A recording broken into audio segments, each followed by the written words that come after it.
E aí, alunos do sétimo ano, tudo bem com vocês?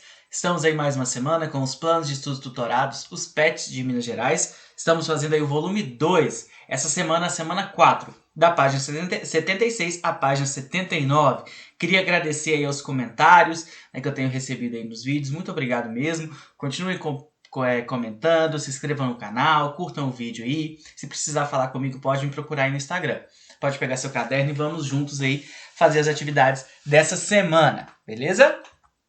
Bom, pessoal, essa semana a gente vai falar um pouco sobre as especiarias. Olha só, especiaria na Europa, a partir do século XIV e XV, eram diversos produtos de origem vegetal, flor, fruto, semente, casca, caule, raiz, de aroma ou sabor acentuados. Eram utilizadas na culinária com fins de tempero e na conservação de alimentos. As especiarias são utilizadas em farmácia na preparação de óleos, perfumes, cosméticos, incensos e medicamentos. Então, as especiarias eram esses produtos vegetais que eles utilizavam para os mais diversos fins, né? Eles usavam para temperar a carne, né? A gente sabe que na época se precisava de muito tempero, não só por causa do gosto da carne, mas também para conservar a carne, né, para que ela não estragasse, lembrando aí que não tinha geladeira ainda. Essas especiarias também eram utilizadas para se fazer perfume, cosméticos, incensos e até medicamentos. Então, pessoal, são vários produtos que para hoje a gente às vezes não dá tanto valor, mas que naquela época tinha muito valor. As principais especiarias: pimenta do reino, noz moscada, cravo da Índia, canela, anis estrelado, gengibre, coentro, mostarda, açafrão, pimenta, entre outros produtos. Então, era uma série de produtos aí que eles utilizavam, como eu falei, para tempero, para fazer óleos, para fazer medicamentos. Hoje, esses produtos para a gente são muito comuns, mas naquela época não era assim. Naquela época, né, era muito difícil se encontrar esses produtos. E onde que eles tinham que encontrar esses produtos? No que eles chamavam de Oriente, né, na região da Índia, da China, e é lá que eles buscavam esses produtos. Bom, os comerciantes, principalmente os comerciantes da região da Europa, da Itália, né, de Gênova e Veneza, eles então tinham rotas comerciais que eles iam até o Oriente, né, China, Índia, para poder comprar esses produtos. Um dos grandes portos, né, uma das grandes passagens para eles era a cidade de Constantinopla, que é essa cidade aqui. Então eles utilizavam a cidade de Constantinopla como uma entrada aí para o Oriente. Ok? Então, essa era uma cidade muito importante para esse comércio. Eram produtos que davam muito lucro. Você ir lá e conseguir esse produto e trazer ele, dava muito lucro para os comerciantes. Então, era um comércio muito lucrativo. Após a tomada de Constantinopla pelos turcos em 1453, o comércio entre a Ásia e a Europa sofreu um abalo. Os produtos que ali chegavam aumentaram de preço devido aos impostos que os turcos passaram a comprar dos europeus. Então os turcos, pessoal, eles tomaram conta dessa cidade.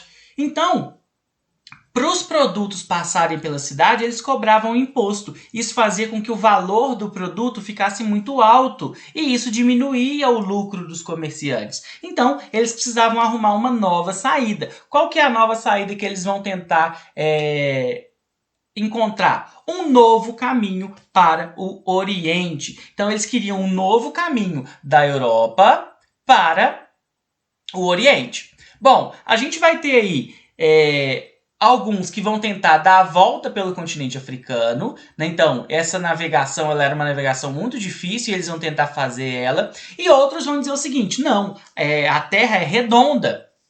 Aí a gente vai começar a ter aí aqueles que acreditavam que a Terra é redonda, né? Como o Colombo, e ele vai tentar sair daqui e dar a volta e chegar até nas Índias, né? Ele queria dar a volta no globo. Só que o que vai acontecer? No meio do caminho, ele vai descobrir a América, ok? Ele, então, estava buscando uma nova rota comercial para o Oriente. Pessoal, na época, a gente tinha o que a gente chama de perigos imaginários. O que eram os perigos imaginários? Os europeus eles imaginavam que os mares eram habitados por criaturas gigantescas, por dragões que cuspiam fogo. Eles acreditavam que existiam criaturas no mar que eram tão grandes que podiam derrubar um navio com uma bocada só. Então eles podiam destruir tudo com uma bocada só. Além disso, né, como a gente já viu na última aula, eles acreditavam que a Terra era plana. E por eles acreditarem que a Terra era plana, eles acreditavam que se eles fossem navegando, no final eles iam chegar num grande precipício e que era arriscado eles navegarem muito longe, porque eles poderiam cair nesse precipício. Né? Eles acreditavam nas sereias, né, que seriam seres que encantavam os navegantes, os marinheiros, e faziam com que eles acabassem afundando seus navios. Eles acreditavam que existiam vulcões no meio do mar que cuspiam, soltavam fogo. Então todos esses aí eram perigos imaginários, né? Eram perigos aí que estavam na cabeça desses grandes navegadores. Mas, por outro lado, pessoal, existiam os perigos reais, né? Aquelas coisas que realmente eram perigosas. E aí eu trouxe para vocês, olha só. Entre os perigos reais estavam os ventos desfavoráveis, a ameaça de encalhe, os piratas e saqueadores, a fome, a doença e a sede no interior dos navios. Então, pessoal, navegar não era uma tarefa tão simples, não era tão fácil assim, porque você tinha perigos reais, né? A maioria dos barcos eles eram movidos ao vento, então se o vento estivesse soprando para o outro lado e você não estivesse conseguindo controlar as velas, né? Porque se você tem um vento que está indo para o sentido contrário de que você está querendo, você tem que abaixar as velas. Existia também algumas vezes que eles estavam no meio do oceano e parava de ventar, então o barco ficava lá parado. O perigo de encalhe, né? Você não vê uma pedra. A maior parte do navio, pessoal, ela tá, uma grande parte, né? Ela tá por baixo da água, então você não vê se vai raspar em alguma coisa. Fome, doença, também assolava os marinheiros, os piratas, né, e saqueadores, pessoas que se dedicavam a roubar esses navios. Então, eram esses perigos chamados de perigos reais, ok? Bom, pessoal, para começar a navegar, eles vão ter que perder o medo de algumas coisas, né? Enfrentar esse medo dos perigos imagináveis e também enfrentar esses perigos reais, e novas técnicas e instrumentos de navegação vão surgir aí na época. Um desses novos instrumentos vão ser as caravelas. Olha só, as caravelas eram grandes embarcações feitas de madeira, possuíam uma ou mais velas grandes e altas, de formato geralmente retangular. Essas velas eram presas em altos mastros. Era uma embarcação rápida de fácil manobra. Então, as caravelas elas vão ser utilizadas aí nessas viagens. Né? A gente vai ter tanto a caravela, como a gente também vai ter um outro tipo de embarcação que se chamava nau. Beleza? Bom, e a gente tinha também novos instrumentos para localização. Por quê? Quando você está navegando perto da costa, é mais fácil você se identificar, porque você vê uma montanha, você vê um farol, você vê um rio, você vê alguma coisa. E no meio do oceano, como que você consegue se identificar? Né? Eles navegavam, então se identificando pelas estrelas, né? Pelos astros. E para isso eles utilizavam alguns instrumentos aí. A balestilha é um instrumento utilizado para medir a altura em graus que une o horizonte e um astro. Então, era esse instrumento que eles utilizavam para medir aí quantos graus que tinha entre o horizonte, a linha do horizonte, e determinado astro, determinada estrela. Né? Isso requer um conhecimento das estrelas. A bússola, pessoal, a bússola, ela tem ela é uma caixa de madeira, né? E ela tem uma agulha magnetizada dentro dela. E essa agulha, ela sempre aponta para o norte magnético da Terra. Então, ela é uma forma de você se localizar aí onde você estiver, né? Dá para você saber em qual direção você está indo. O quadrante, ele tem a forma de um quarto de círculo graduado de 0 a 90. E ele serve para você fazer o seguinte. Você consegue medir a distância de onde você saiu para onde você está. Okay? Então, essa aí é a utilidade do quadrante.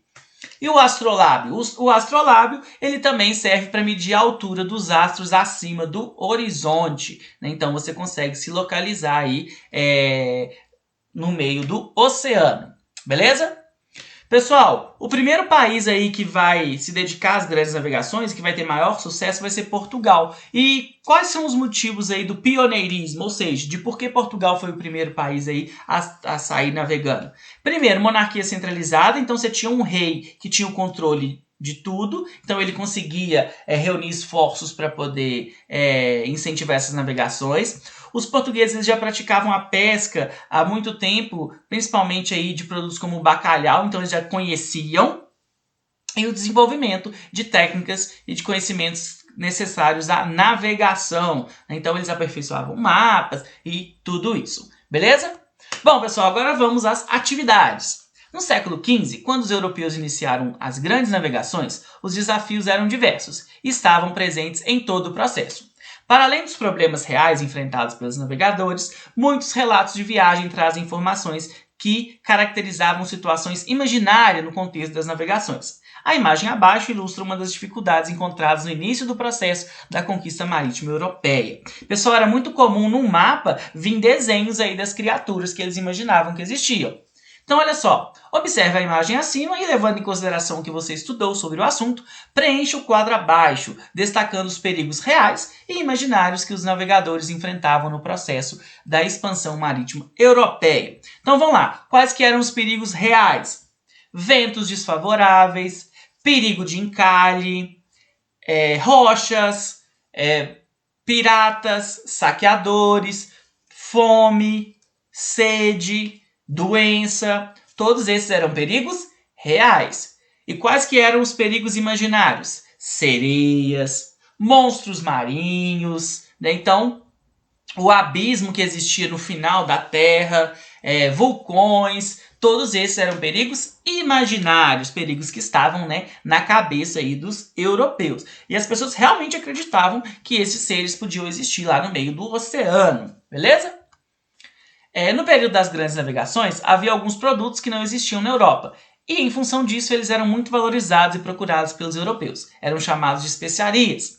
As especiarias não podiam ser cultivadas na Europa, em função do clima do continente. Esses produtos tinham um valor muito alto e eram encontrados, em sua grande maioria, no Oriente. Em busca do lucro e das vantagens que essas especiarias ofereciam, muitos países se lançavam ao mar rumo às terras do Oriente. É aquilo que a gente viu, né? O comércio de especiarias ele era altamente lucrativo.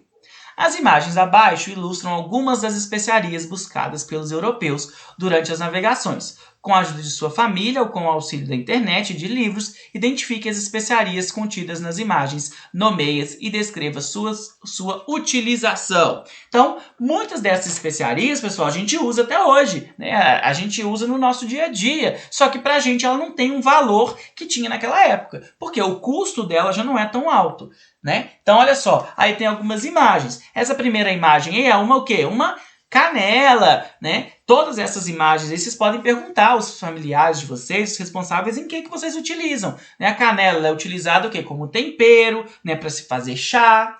A número 2 é uma pimenta, ok? Número 2 é uma pimenta também utilizada como tempero. Número 3, esse aí é o quê? É o cravo da Índia, né? O cravo da Índia também usado para tempero, usado para chá.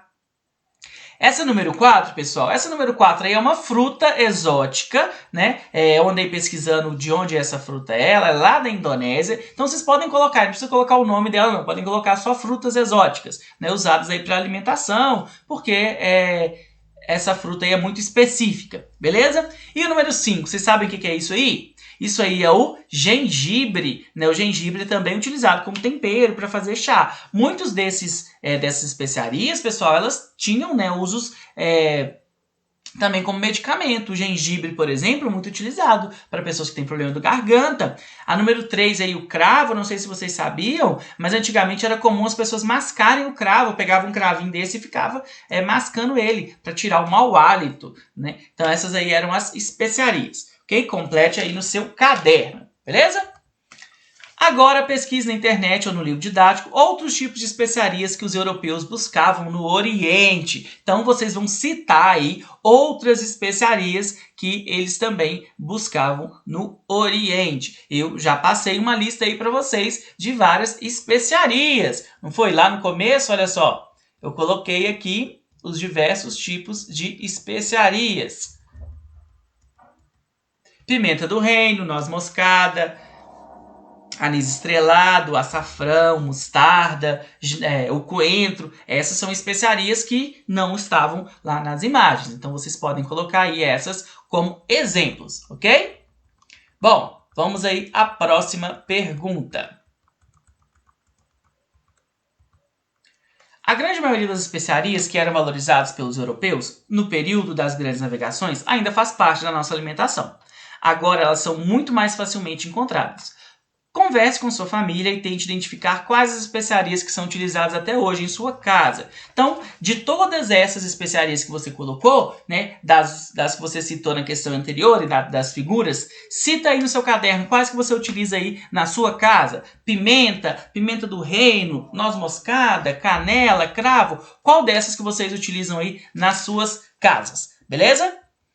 Pessoal, número 3. A expansão marítima deu-se muito em função das descobertas e aperfeiçoamento dos instrumentos e técnicas de navegação utilizados pelos europeus até o século XV. Abaixo você irá encontrar alguns exemplos, identifique os instrumentos e técnicas de navegação a seguir e explique a função de cada um. Okay? Então a gente tem aí 5 imagens e está pedindo para vocês colocarem o que são essas imagens. A número 1, pessoal, a gente está falando aí de novas embarcações. Então, vocês podem colocar aí a caravela e a nau, né? São novas embarcações, ok? A número 2, pessoal, é a bússola. A bússola ela serve para quê? Para se orientar, né? Ela sempre mostra o norte da Terra, o norte magnético da Terra. Então, essa aí é a número 2. Pessoal, a número 3 é o astrolábio, né? O astrolábio ele serve para medir a altura entre o astro e o horizonte, ok? Então, a número 3 aí é o astrolábio. E a número 4? Número 4 é a balestilha. A balestilha também serve para medir aí a altura do astro, né? De uma estrela e o horizonte. E a número 5? Número 5 é o quadrante. O quadrante a gente viu que serve para medir aí a distância do ponto que você saiu até o ponto em que você está. Beleza? Então coloque aí o nome de cada um, coloque aí a função. Se você tiver em dúvida, volta lá no vídeo que eu explico cada um deles com mais características. Pessoal, então é isso. Bons estudos, até a próxima. Quem precisar falar comigo aí tem meu Instagram. Meus alunos aí, por favor, me mandem as atividades. Não se esqueça de se inscrever no canal, curtir o vídeo, comenta aí se você está gostando das aulas. Muito obrigado e até a próxima. Valeu!